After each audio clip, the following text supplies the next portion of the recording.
घटनाक्रमले भोलि राज संस्था नै फर्किने घटनाक्रमले बताउँछ। त्यो कसरी भन्दा संसद पुनर्बहाली भएछ भने पनि द्वन्द्व त द्वन्द्वै भइहाल्छ, समस्याको समाधान हुँदैन। यदि चुनावै हुने भएछ, संसद पुनर्बहाली भएनछ भने पनि त्यो चाहिँ नि प्रस्तावित वैशाख 17 र 27 चुनाव हुनै सक्दैन। किन भन्दाखेरि अहिले चुनाव आयोग पनि फस्या छ। पार्टी विधिवत फुट्या पनि देखिँदैन। फुट्या छैन भन्दा सडकमा आदि छन्। अर्को कुरा अदालतको पनि फैसला पाइन्छ। 200-300 त वकिलहरू छन् मुद्दामा बहस गर्ने, टाङ्गिँदै जान्छ। त्यहाँ त्यो चुनाव त सम्भवै छैन। त्यस कारण हो फेरि शाकाहारी र मांसाहारीका कुरा आइरहेका छन्। पुनर्बहाली भए पनि चुनाव हुने भए पनि द्वन्द्व उत्कर्षमा पुगेको अवस्थामा, शान्ति सुरक्षा मुलुकको तहस-नहस भएको अवस्थामा पनि त मुलुक त जोग्नु पर्ला नि। पहिला त मुलुक हो नि, त्यसपछि त चाहिँ काङ्ग्रेस कम्युनिस्टको चाहिँ भागभण्डा लाएर खाने होला। त्यसो भएको हुनाले म परिस्थिति कस्तो देखिरहेको छु भनेदेखि संसद पुनर्बहाली भए पनि तिनै परीक्षण भइसकेका नेताहरू नै आउने हो, जो हिजो भइसकेकै मानिसहरू। भोलि चुनाव भयो भने पनि अहिले देखिएका त्यो कङ्ग्रेस र कम्युनिस्ट मध्येकै आउने हुन्। जो नेता हिजो पनि थिए। यहाँहरू जस्तो बौद्धिक वर्गले राष्ट्रको पक्षमा बोल्ने मानिसहरूले चुनाव भए पनि यसको समस्याको समाधान हुँदैन, नभए पनि यसको समस्याको समाधान हुँदैन भनेर समस्याको समाधान। तर अब अहिले फ्रन्टमा देखिँदाखेरि कस्तो छ भने कि ओलीलाई परास्त गर्छौँ कि ओलीले परास्त गर्छन्, बाहिर त त्यो देखिया छैन। यो परास्त चाहिँ सुन्नुहोस् न, संविधान अहिलेको विद्यमान संविधान नै परास्त नगरिकन यो मुलुकको स्थायी समाधान हुँदैन। यो मुलुकको स्थायी समाधान भनेकै जो मैले भन्ने गरेको छु, सबै दल, राज संस्था सबै मिलेर बनाएको 47 सालको संविधान सहमतीय डकुमेन्ट हो। त्यसमा माओवादी पनि छन्, एमाले पनि छन्, काङ्ग्रेसको पनि छ, राजाका प्रतिनिधि पनि बसेर उ गरेछन्।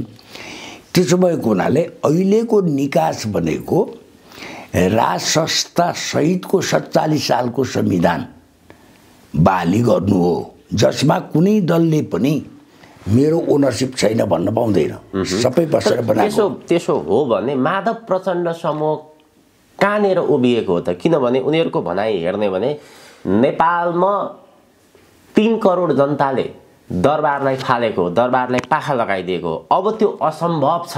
यदि त्यो गर्न खोज्छ भने कसैले फेरि नेपाली जनताले फेरि एकचोटि उठेर फेरि फाल्नेछन् भन्ने खालको भाषा छ नि उहाँहरूको। सुन्नु न, राणा शासन पनि ढल्नु अगाडिसम्म पनि कति बलियो छ भन्ने मान्छेलाई लाग्थ्यो। यहाँ 8-10 हजार 20 हजार मान्छे सडकमा उफार्दैमा प्रचण्ड बहुमत जनता हाम्रो पक्षमा छन् भनेर भन्ठान्नु त्यो गलत हुन्छ। 3 करोड जनसङ्ख्यामा साइलेन्ट मेजोरिटी जो व्यक्त गर्न सक्दैन, पर्या बेला गर्छ, जो वातावरण बनिरहेछ, त्यो राजतन्त्रको पक्षमा छ र पार्टीले चलाएका क्याडर्सहरू मात्रै सडकमा उफार्ने हो। नेताहरू चुनावबाट, संविधान सभाको चुनावबाट आएका जति सङ्ख्या हो त्यति नै सङ्ख्या नेताका खल्तीका मान्छे समावेशीका नाउँमा ल्याएका मानिसले नै विचार राख्न नपाइकन नेताहरूले हुप लगाएर यो संविधान 72 को जारी गरेका छन्। होइन, एउटा स्वतन्त्र सार्वसत्ता सम्पन्न संसदले आफ्नो भूमिका त खेल्नै पाएको छैन। जसरी आएका हुन्छन् खल्तीका मान्छे आदि थिए समावेशीका कोटामा। न पुनर्बहाली समाधान हो, न अब आउने चुनाव समाधान हो। समाधान दुईटै बाटो होइन, दुईटै होइन। राजनीतिक यसले द्वन्द्व बढाउँछ। हजुर, द्वन्द्व उत्कर्षमा पुगेपछि चाहिँ मुलुक त पहिला प्राथमिकता दिएर चाहिँ जोगाउनु पर्यो। त्यस वखतमा चाहिँ तपाईँ मैले नचिताएका घटना पनि हुन सक्छन्। एउटा यो दुईटै समाधान होइन भनेर भन्नुभयो यहाँले, तर यो दुईटै ट्र्याकबाट बाहिर छ राजनीति होइन। दुईटै ट्र्याकबाट बाहिर चाहिँ त्यो नआएसम्म बाहिर देखिन्छ। अहिले जस्तो तपाईँलाई म भनौँ, मुलुकभित्रको राज संस्थाको अनिवार्यताको भावभूमि तयार भइराखेको छ मुलुकभरि, गाउँ गाउँमा पनि, साना ठुला सहरमा पनि स्वफूर्त रूपले एउटा त्यो। अर्को तपाईँलाई चाहिँ नि हामीले चाहेर वा नचाहेर अन्तर्राष्ट्रिय परिवेश त्यो बेलामा 62-63मा राज संस्थाको प्रतिकूल थियो। 72 को संविधान आयो। अहिले राष्ट्रिय अन्तर्राष्ट्रिय परिस्थिति चाहिँ जब 2/3 को सरकार त स्थिर भएन, जति फुटाउनु खोज्दा मिलाउनु खोज्दा भनौँ न, कोही मिलाउन लाग्यो, अन्त्यमा आखिर फुटकै बाटोमा लाग्यो। त्यस कारण चाहिँ नि अन्तर्राष्ट्रिय परिवेश पनि काउन्ट गर्छ भने वातावरण। किनभने हिजो संविधान ल्याउँदाखेरि पनि बाह्य दबाब त थियो नि, युरोपियन युनियनको, दक्षिणको मित्रको, पश्चिमीहरूको। यसमा चाइना चाहिँ न्युट्रल थियो त्यो 62-63 को आन्दोलनबाट। तर अहिले जुन संहिता आयो 5 वटा प्रान्त त तिब्बतसित जोडिया छ। चीनको संवेदनशील विषय भनेको तिब्बत हो। तिब्बतको इस्युमा अल्झाइरहने वेस्टको डिजाइन हुनसक्छ होइन। र चाहिँ नि भारतको पनि चाहिँ अहिलेको चाहिँ जुन पक्ष छ, यो चाहिँ आउँदाखेरि कङ्ग्रेस चाहिँ र केही चलखेलको टाइममा भएको हो यो 72 संविधान होइन। संविधान आउँदा त मोदी भर्खर आएको थियो, तर राजा फाल्ने कामसम्मको। तर अहिले उत्तरतिरलाई संहिता गाढो भएको छ, किनभने उत्तरतिरलाई भरपर्दो स्थायी शक्ति राज संस्था माने हो।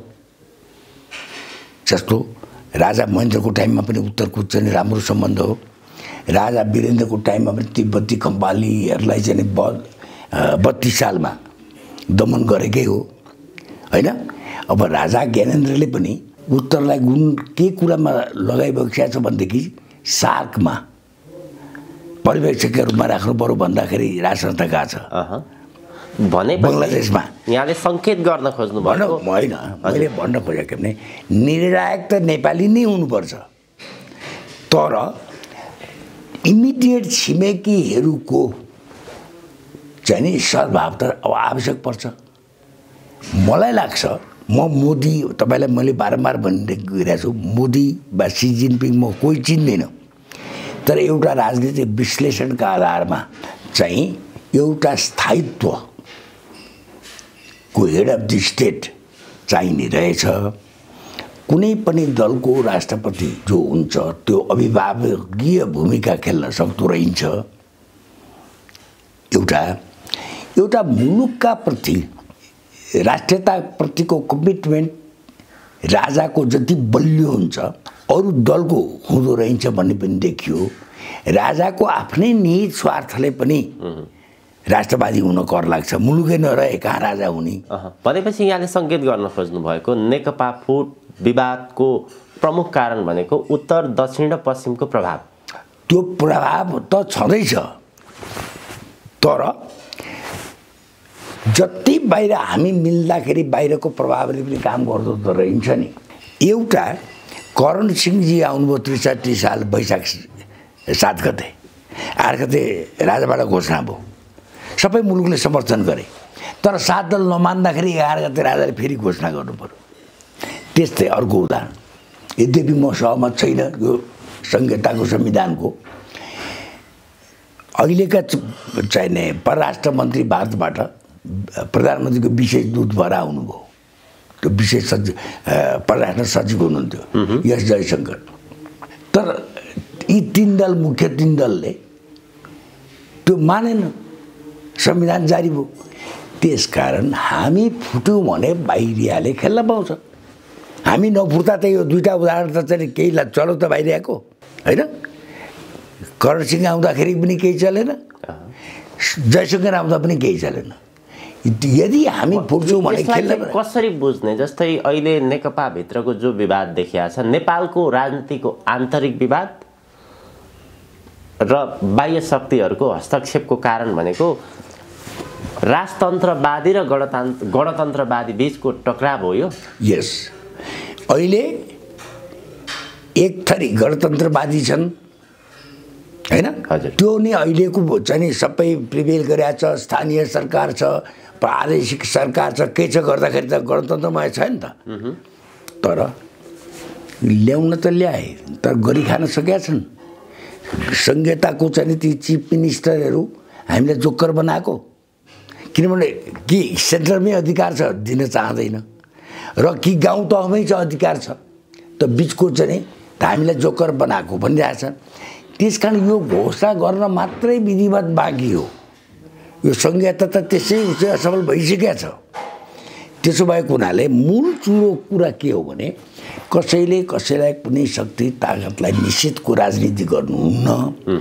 मुलुकमा विद्यमान जति शक्ति व्यक्ति संस्था छन् त्यो सबैको सहमतिले मुलुक चलाउने हो। यहाँ त एकले अर्कालाई निषेध गरेर चाहिँ जो ६३ पछि त त्यो राजनीति आयो नि त, त्यो गर्न हुन्न।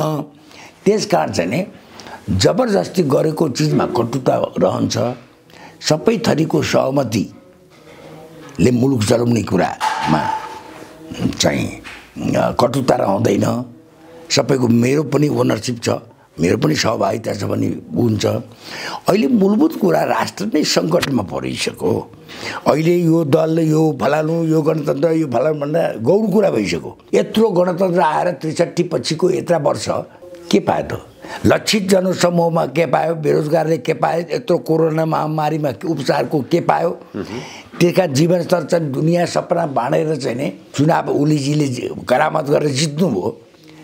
न जहाज आयो, न चाहिँ रेल आयो, न पाइपलाइनमा घर घर ऊ गयो होइन। त्यो सबै गफाडीका गफ मात्रै साबित भए। गफाडीको गफले नेपाली जनता अत्यन्त अन्यलग्रस्त भएको जस्तो देखिन्छ। अब यहाँले के स्पष्ट पारिदिनुहोस् भने उहाँहरूको विशेष आरोप भनेको प्रधानमन्त्री केपी शर्मा ओली दरबारको पक्षमा उभिनुभयो, उहाँ राज संस्था बिउतान राख्नुभयो। यदि राज संस्था बिउतेमा हाम्रो अधिकार लोकतन्त्र सबै हराउँछ। लोकतन्त्र जोगाउनको लागि, गणतन्त्र जोगाउनको लागि हामी जेसुकै गर्न तयार छौँ भन्ने माधव प्रचण्ड समूह किन उभिएको त्यसो भए? त्यो यस्तो हो, यदि तपाईँले शङ्का गरेको जस्तै राज संस्था नै फिर्ता ल्याउने मुभ ओलीजीको भने मेरो उहाँलाई नैतिक समर्थन छ। यदि त्यो हो भने अब किन राज संस्था आउनु हुँदैन भन्ने चाहिँ मानिसलाई त्रास छ भने बलात् निकालिएछ होइन। भ्रष्टाचारमा चुर्लुममा ऱ्याङ्क एन्ड फाइल हरेक दलका मुछिएका छन् होइन। त्यसपछि भोलि चाहिँ नि ती चाहिँ मन्त्रालयका ती आफआफ्नो चाहिँ उसका फाइल खोजियो भने, भ्रष्टाचार लगाइदियो भनेका कुरामा पनि सन्तास छ। एउटा चाहिँ संयुक्त राष्ट्रसङ्घले पनि नमाने, मानव अधिकार कर्मीले पनि नमानेका कुरा छन्। जघन्य अपराधलाई माफी दिन पाइँदैन, जुन माओवादीको टाइमका इस्यु छन् नि त। सबै होल सोलमा चाहिँ सबै मिना हुनुपर्छ भन्ने एक थरी ओपिनियन भयो। त्यसको पनि सन्तासले पनि काम गरे हुनसक्छ। भोलि उनीहरूलाई अब परिवर्तन सन्निकट छ र हाम्रो भोलि भविष्य के हुने हो भन्ने आहट चाहिँ हरेक दलका नेताहरूलाई भइसकेको जस्तो मलाई लाग्छ। त्यसैको त्रसित मानसिकता हो चाहिँ नि राज संस्था आएपछि त हामी सिद्धिन्छौँ। जसले बिराएको छैन त्यो के सिद्धिने होइन। राज संस्था आएर चाहिँ 61 र 17 सालको राज संस्था आउने हो र? राज संस्था त संवैधानिक दायराभित्र सीमित भएर बस्ने राज संस्थाको कुरा गर्छु म। आउँदाखेरि पनि राजाले त डाइरेक्ट अधिकार लिएर हुँदो रहेनछ भन्ने कुरा चितिसके नि होइन। जस्तो 17 सालमा पनि राजा महेन्द्रले चाहिँ नि लगभग महेन्द्र र वीरेन्द्रको टाइम गरी 30 वर्ष बरु चल्यो होइन। यो पछि त 61 मा त चलेन नि त्यति। त्यसकाल समय चाहिँ ले डाइरेक्ट राज संस्थाले शासन गर्ने युग समाप्त भइसक्यो। त्यस कारण राजा आउने हुँदाखेरि पनि एउटा सेरेमोनियल, एउटा चाहिँ नि कल्चरल, तपाईँ जे नाम दिनुहोस्, जो सबै जनता, जात भात, दलित, पाडिया, मधिसे सबैको साझा अभिभावकत्व दिन सक्ने चाहिँ राज संस्था बाहेक देखिएन। राष्ट्रपतिहरू पनि कुनै दलको सङ्घीय संसदले चुन्ने हो, त्यो तटस्थ अभिभावकीय भूमिका खेल्न सक्दो रहेछ भन्ने यहाँभन्दा के प्रमाणित हुने। त्यसैले समाधान भनेको हरेक दल पनि हट्नु पर्यो, राज संस्था पनि हट्नु पर्यो। सबै मानिसहरूले मेरो संविधान हो, यो मेरो मुलुक हो, म संरक्षित छु भन्ने स्थिति हुनु पर्यो। र मैले सद्भाव छिमेकको भनेको के भन्दाखेरि उत्तरलाई पनि अब नेपालबाट हामीलाई खतरा छैन भन्ने महसुस दिन सक्नु पर्यो विदेश नीतिमा। दक्षिणलाई पनि लस्करे तैयबा या आतङ्ककारी आइएसआई के जुन चाहिँ हवा दक्षिणले क्रिएट गरिरहन्छ, तस्करी, 2 नम्बरिया धन्दा, इधरका माल यता यताको उता, यी सबै चाहिँ जुन सरकार छ दक्षिणको, त्यो पनि एड्रेस हुनु पर्यो। निश्चिन्त नेपालको भूभागबाट हामी दुईटै छिमेकीमा चाहिँ डिस्टर्ब हुँदैन भन्ने आश्वस्त त्यो पार्नु पनि पर्यो।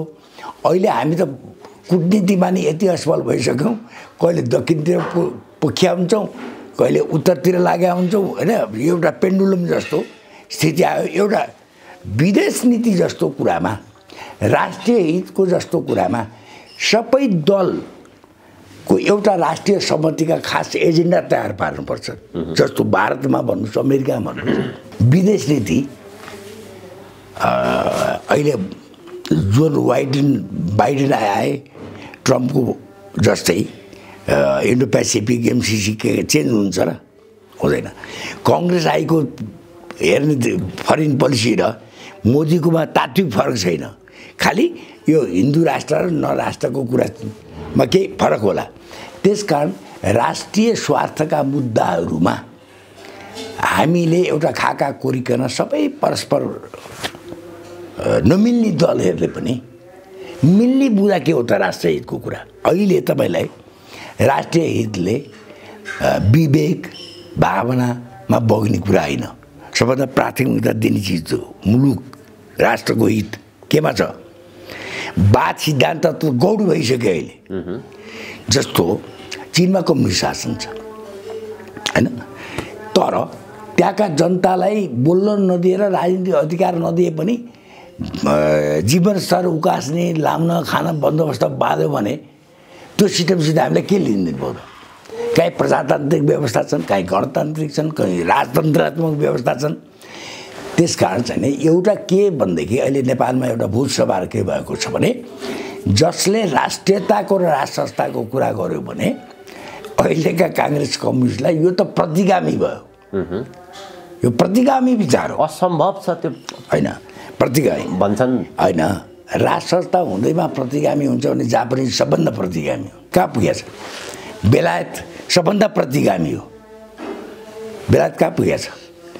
त्यसकारण मुलुकमा विद्यमान जति शक्तिहरू छन्, संस्थाहरू छन्, तिनीहरूको वकालत गर्नु, तिनीहरूको सहमतिले एउटा संविधान जारी हुनु, सहमतिले मुलुक चलाउनु भन्ने कुरा यदि प्रतिगमन हो भने म 1000 पल्ट प्रतिगमनकारी हुन तयार छु।